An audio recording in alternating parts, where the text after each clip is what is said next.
नमस्कार दोस्तों, तो आज से हम मौर्य साम्राज्य की सीरीज स्टार्ट कर रहे हैं। इस सीरीज में 5 पार्ट हैं, जिसमें भाग 1 में हम मौर्य साम्राज्य का इतिहास और मौर्य साम्राज्य की स्थापना, भाग 2 मौर्य साम्राज्य के शासकों के बारे में और भाग 3 में पढ़ेंगे मौर्य साम्राज्य की प्रशासनिक व्यवस्था। भाग 4 में पढ़ेंगे मौर्य साम्राज्य की आर्थिक स्थिति और मौर्य साम्राज्य की धार्मिक स्थिति। भाग 5 में पढ़ेंगे मौर्य साम्राज्य की सैन्य व्यवस्था और मौर्य साम्राज्य का पतन। तो भाग 1 से शुरू करते हैं। मौर्य साम्राज्य का इतिहास। मौर्य साम्राज्य प्राचीन भारत का एक शक्तिशाली साम्राज्य था। मौर्य राजवंश ने 322 ई पूर्ण पूर्व से 185 ई पॉर्शियंस पूर्व तक, यानी लगभग 137 सालों तक भारत पर राज किया। मौर्य साम्राज्य के शासनकाल के दौरान भारत एक विशाल क्षेत्र में फैला हुआ था, जिसमें वर्तमान अफगानिस्तान, पाकिस्तान, बलूचिस्तान, नेपाल और कई क्षेत्र शामिल थे। मौर्य साम्राज्य की स्थापना। मौर्य साम्राज्य की स्थापना का श्रेय चंद्रगुप्त मौर्य एवं उनके गुरु कौटिल्य को दिया जाता है। यह साम्राज्य पूर्व में मगध राज्य में गंगा नदी के मैदान से शुरू हुआ था, जहां आज के बिहार और बंगाल स्थित है। मौर्य साम्राज्य की राजधानी पाटलिपुत्र थी। चंद्रगुप्त मौर्य ने 322 ई पूर्व में इस साम्राज्य की स्थापना की और तेजी से पश्चिम की ओर इस साम्राज्य का विस्तार किया। चंद्रगुप्त मौर्य ने छोटे छोटे क्षेत्रीय राज्यों की आपसी मतभेदों का फायदा उठाया। मौर्य वंश से पहले मगध पर नंद वंश का शासन था।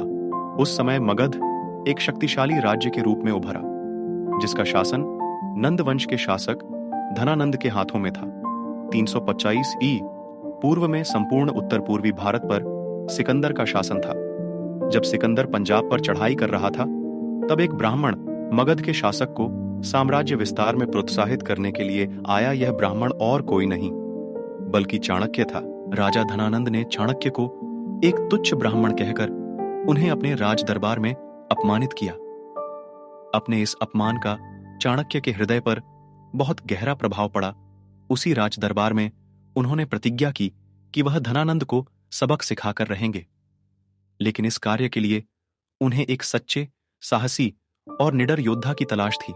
चाणक्य को ये सभी गुण चंद्रगुप्त मौर्य में दिखाई दिए। इसीलिए चाणक्य ने चंद्रगुप्त मौर्य को अपना शिष्य बनाया और उन्हें युद्ध विद्या तथा वेदों की भी शिक्षा दी और उन्हें एक सर्वश्रेष्ठ योद्धा बनाया। चाणक्य को कौटिल्य के नाम से जाना जाता है। उनका वास्तविक नाम विष्णुगुप्त था। चाणक्य ने अपनी बुद्धिमता से पूरे राज्य में गुप्तचरों का जाल बिछाया। उस समय यह एक अभूतपूर्व कदम था। गुप्तचरों के कारण उन्हें राज्य में चल रहे के हालातों के बारे में सभी प्रकार की जानकारी बड़ी ही आसानी से मिल जाती थी।